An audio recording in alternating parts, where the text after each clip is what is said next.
अक्सर हम दुखी रहते हैं आसपास की व्यवस्थाओं से, अपने आसपास के लोगों से, अपने घर से। लेकिन हम पर्यटन पे जाते हैं या कहीं और शहर में जाते हैं, तो हमारी मानसिकता में सुधार होता है कि लोग कैसे कठिन परिस्थितियों में रह रहे हैं। पहाड़ों पर कैसे कठिन परिस्थिति में हमें सेवाएं दे रहे हैं, वस्तुएं बेच रहे हैं। फिर भी वे शिकायत नहीं करते हैं कि हम दुखी हैं या कठिन परिस्थिति में रह रहे हैं, या हमें और बेहतर स्थिति में रहना चाहिए। वे अपने से ज़्यादा सुखी लोगों की तरफ नहीं देखते हैं। वे आपको सेवाएं दे रहे हैं कि आपको बेहतर महसूस हो, आपको कोई कष्ट ना हो।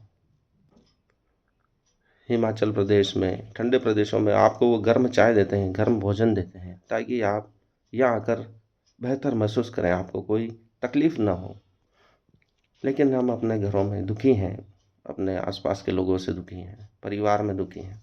कभी दो घड़ी बैठकर प्रेम से बात नहीं करते हैं, शांति से नहीं बैठते हैं।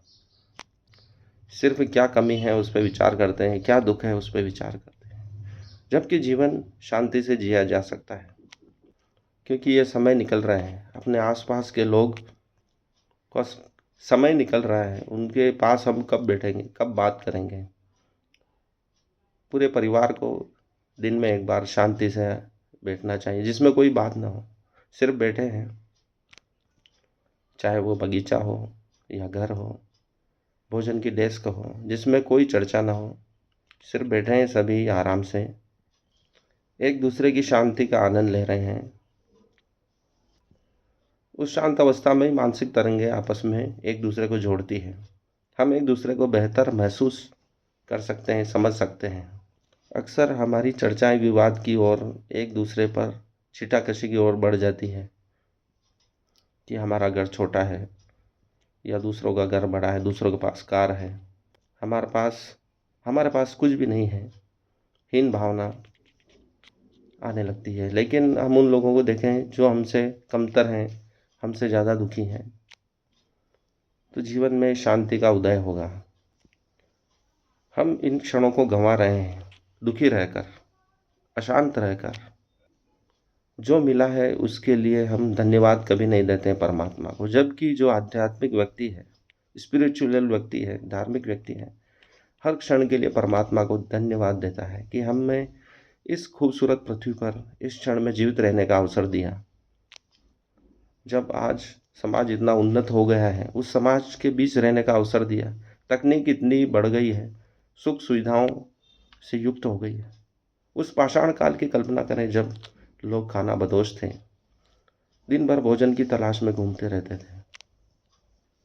ठंड, सर्दी, गर्मी, बारिश, सबसे बचाव के उपाय करते रहते थे, गुफाओं में रहते थे। और आज हम इस उन्नत अवस्था में बैठे हैं। ठंड के लिए हमारे पास उचित वस्त्र हैं, बारिश के से बचने के हमारे पास पर्याप्त साधन हैं। चाहे अमेरिका में बैठा हो व्यक्ति और भारत से हम उससे बात करना चाहें तो इसी क्षण बात कर सकते हैं। चंद्रमा पे क्या हो रहा है, मंगल पर क्या हो रहा है, सभी ग्रहों पे क्या हो रहा है, हम उसको जान सकते हैं। मेडिकल उपचारों की सुविधा बढ़ गई है, जिससे जीवित रहना आसान हो गया है। फिर भी हम दुखी हैं। शासन प्रशासन निरंतर हमारे स्वास्थ्य सुविधाओं, आर्थिक समृद्धि के लिए प्रयत्न कर रहा है। हम सुरक्षित हैं, हमें दूसरे राजाओं के आक्रमण का डर नहीं है। सरकार की सेनाएं लगी हुई है हमारी निरंतर सुरक्षा में, हम आराम से सो सकते हैं। प्राचीन काल में लोगों को ये डर लगा रहता था कि कब धाड़ा पड़ जाए, डाकुओं का आक्रमण हो जाए, विदेशी सेनाओं का आक्रमण हो जाए, दुश्मन राजाओं का आक्रमण हो जाए। आज वह डर नहीं है, हम उन्नति कर सकते हैं, पर्याप्त शांति में रह रहे हैं। ये संभव हुआ है इस आधुनिक युग में। हम स्वर्ण युग में ही रह रहे हैं, सतयुग में ही रह रहे हैं। इसलिए दुखी न हो, जो मिला है उसका आनंद लें, उसका भरपूर उपयोग करें, प्रभु को धन्यवाद दें। स्टीव जॉब्स ने कहा है, मैं रोज़ उठकर परमात्मा को धन्यवाद देता हूँ, क्योंकि ये मेरा आखिरी दिन भी हो सकता था, लेकिन उसने जीवित रहने का अवसर दिया। कोई भी क्षण आखिरी हो सकता है, इसलिए जो भी कार्य महत्वपूर्ण है पहले कर लो। इसी कारण वो इतनी उन्नति कर पाए और महत्वपूर्ण निर्णय ले सके।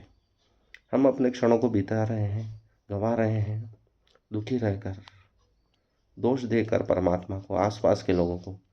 इसलिए हम दुखी हैं, आनंदित नहीं। इसलिए आज से संकल्प लें, हर क्षण प्रभु को धन्यवाद देंगे इस बेहतरीन जीवन के लिए, इस आनंदित जीवन के लिए। हम आसपास के लोगों से अच्छा रहेंगे, खुश रहेंगे, सभी को आनंदित करेंगे। धन्यवाद मुझे पूरा सुनने के लिए।